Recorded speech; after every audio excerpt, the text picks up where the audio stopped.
करीबन महीने से आप सब लोग भी हरियाणा की राजनीति में जो उतार चढ़ाव होने थे उसको इलाहाबाद उपचुनाव के माध्यम से आप लोग भी देख रहे थे, क्योंकि 11 महीने से जिस तरीके से हरियाणा के सभी बॉर्डरों पे किसान मजदूर कमेरा वर्ग बैठा है, उसमें करीबन 700-800 लोगों की शहादत हो गई है। इस बीच में जो सरकार दमन कर सकती थी जितना, वो दमन करने की लगातार उनकी कोशिशें जारी रही। पत्रकार भी उसमें नहीं छोड़े, हमारे भाई बंधु इधर भी बैठे हैं। और इसी तरीके से कभी लखीमपुर खीरी में किसानों को कुचला गया, कभी किसी और तरीके से, लेकिन सरकार किसानों की मांग रखने को तैयार नहीं हुई। और उस परिस्थिति में बाई इलेक्शन हुआ, और हरियाणा का बाई इलेक्शन भी खास तौर पे जो एक कॉल हमारे किसान नेताओं की तरफ से, किसान संगठनों की तरफ से थी कि भाई जो लोग हमारे साथ खड़े हैं वो अपने अपने पद छोड़ करके आओ। उस पृष्ठभूमि में ये चुनाव हुआ। हम तो यही कहेंगे कि भारतीय जनता पार्टी, उनके गठबंधन के सहयोगी जेजेपी और जो दूसरी पार्टियां वो, और जो मुख्य विपक्ष है, उन सबके मिलकर के चुनाव लड़ने के बावजूद भी आखिर में वहाँ पर अभय चौटाला जी की उनकी जीत हुई। और ये जीत सच्चे मायने में अगर आप देखो तो एक मैंडेट मैं समझता हूँ कि जो किसान आंदोलन का जो व्यापक स्वरूप है उसके लिए ये हुआ है कि धनबल का प्रयोग करें, सत्ता का दुरुपयोग करें, हर तरीके से लोगों को लालच, लोभ, प्रलोभन देने की उनकी कोशिश करी। लेकिन आखिर में इलाहाबाद के लोगों ने, क्योंकि मैं भी संसदीय क्षेत्र में 3 बार चुनाव लड़ा, 5 चुनाव मैंने देखे, टोटल 8वां चुनाव मैंने देखा। जिस तरीके से लोग लगे हुए थे वो मंसूबे उनके पूरे नहीं हुए। मैं सबसे पहले तो इलाहाबाद के साथियों को और इस मेरा मजदूर वर्ग को बहुत बहुत बधाई देता हूं कि उन्होंने एक पूंजीवादी व्यवस्था की गुलाम जो पार्टियां हैं, जो लोग हैं, उनको सबक सिखाने का काम किया। और ये जनादेश, महंगाई, बेरोजगारी, रोज बढ़ते डीजल पेट्रोल के भाव, आज हालांकि कई दिन के बाद एक ऐसा दिन आया है, क्योंकि कल ही नतीजे आए तो देखो ये भी टेम्परेचर चेक करने जैसा ही मामला है। जनता ने हिमाचल में उनको साफ किया, बीजेपी को, कई और प्रदेशों में उनके अनुरूप रिजल्ट नहीं रहे।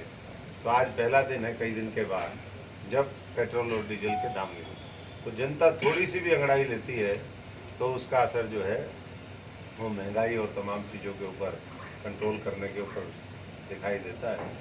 तो मैं ज़्यादा कुछ ना कहते हुए, क्योंकि आपके सवालों की नीति हो, नया विपक्ष और नया विकल्प चाहती है, जो मुझे नहीं लगता कि वर्तमान में जो कांग्रेस के उम्मीदवार हैं वो आए तो ये सोच के दिखे थे कि भाई अब बीजेपी जेजेपी नीचे जा रही है और कांग्रेस में चलो विधायक बन जाएंगे। तो तीसरा चुनाव वो लड़ रहे थे तो हैट्रिक भी उनके खिलाफ ही गई। लेकिन उनको मैंने पहले ही चेता दिया था कि मेरे को रोड पे रात को, वो भी कैंपेन करके आ रहे थे और हम भी लोगों से मिल के आ रहे थे, हमने तो कहा था कि जो इलाहाबाद की जनता चाहेगी भाई हम फैसला लेंगे।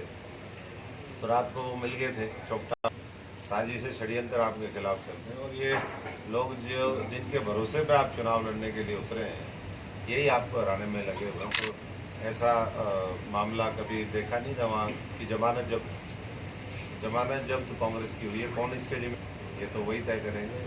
लेकिन मुझे लगता है कि जिम्मेदारी, जवाबदेही, ये वहाँ पर इस तरह की बात कन्याकुमारी से उस जगह आप किनकी मानते हैं? ये तो पूरी कांग्रेस की है। जब कांग्रेस का उम्मीदवार है और जो लोग वहाँ पर जाकर के बीजेपी के लोगों के, जो बीजेपी जेजेपी का उम्मीदवार था, उसके लिए ये कहेंगे उनके कांग्रेस और हलोपा ये सब लोगों का संयुक्त रूप से जब कैंडिडेट हो, धन बल का, सत्ता का हर तरीके से दुरुपयोग हो, तो आपने देखा है कि खुद अधिकारी लोग पैसे बांटने में लगे हुए हैं, खुद उसका किस तरीके से दुरुपयोग हो सकता है शासन का, ये पूरी उनकी कोशिश रही। लेकिन उसके बावजूद भी मैं समझता हूँ कि शर्मनाक हार इनकी हुई है। ना बीजेपी में किसी ने अभी तक रिस्पॉन्सिबिलिटी ली है, ना अभी तक कांग्रेस में भी ली है। पहली बात, उस समय किसान आंदोलन नया नया मामला शुरू हुआ था और लोगों को लगता था कि भाई ये वो वहाँ दोस्ती निभाने की कोशिश करी थी, पर एक्सपोज हो गए। पहले संयुक्त उम्मीदवार वहाँ पर जो है कांग्रेस बीजेपी का एक और आ रहा था, वो पर्दाफाश जब हमने किया तो उम्मीदवार वहाँ पर बदला गया। यहाँ पर वो चीज़ नहीं कर पाए, तो जींद का जब मजबूती से खड़े होकर के अपने आप को महफूज समझते हैं और लड़ाई लड़ सकते हैं। हुड्डा साहब का एक स्टेटमेंट है कल, तो हम भी सवाल पूछ लेते हैं कि जब किसानों ने, किसान संगठनों ने सबको कहा था, तो उन लोगों ने क्यों नहीं छोड़ी? कोई हम INLD के उस पर तौर पे नहीं कर रहे, लेकिन मैं उन्हीं किसान और हरियाणा की जनता से पूछना चाहता हूँ, जब कॉल दिया गया, क्या पद इतने महत्वपूर्ण हैं कि उनके साथ चिपक कर के ही राजनीति करनी है और फिर दूसरा बीजेपी को जितवाने का प्रयास करना है? तो धीरे धीरे किसान आंदोलन की सबसे बड़ी देन हरियाणा के अंदर और देश के अंदर ये है। जीत है और दोबारा फिर किसान कहेंगे तो मैं फिर इस्तीफा देने से गुरेज नहीं करूँगा। ये सवाल इस वजह से है क्योंकि जो उनकी जीत में आप भी शामिल रहे थे, सहयोगी रहे थे। देखिए, ये तो किसानों के नाम पे ये चुनाव हुआ, उन्हीं की वजह से वो सीट खाली हुई थी।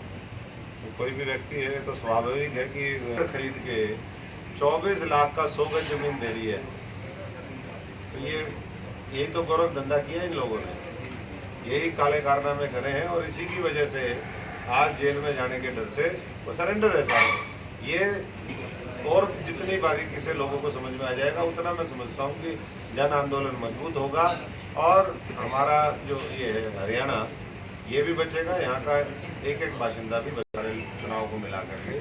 तो बीजेपी की भी सीटें कम हुई हैं, कांग्रेस की भी सीटें कम हुई हैं, ये दोनों राजी हो रहे हैं। वैसे दूसरे लोग जो है उन्होंने बढ़त हासिल करी है। तो मुझे लगता है कि अगर इस हरियाणा के अंदर हम मजबूत विकल्प देने की स्थिति में नया कुछ क्रिएट अगर कर पाएंगे, नया नेतृत्व तैयार कर पाएंगे, तो निश्चित मोर्चे का काम यह है कि अच्छा नेतृत्व हम पूरे प्रदेश में, देश में तैयार करें। जब हमारा सिस्टम जुड़ जाएगा, सेना तैयार हो जाएगी, फिर हम किसी जहाँ कुछ करना होगा वहाँ कुछ करेंगे। ये भी इसका मतलब ये नहीं कि हम राजनीति में क्योंकि 2.5-3 दशक हमने दिए तो हमारा कोई उसमें स्टैंड नहीं होगा या हम चुपचाप बैठे करके देखते रहेंगे, लोग ऐसे ही कत्लेआम करते रहेंगे जनता का। हमारा जो दायित्व है, जितनी हमारी क्षमता है, उसके अनुसार हम अपनी भूमिका निभाने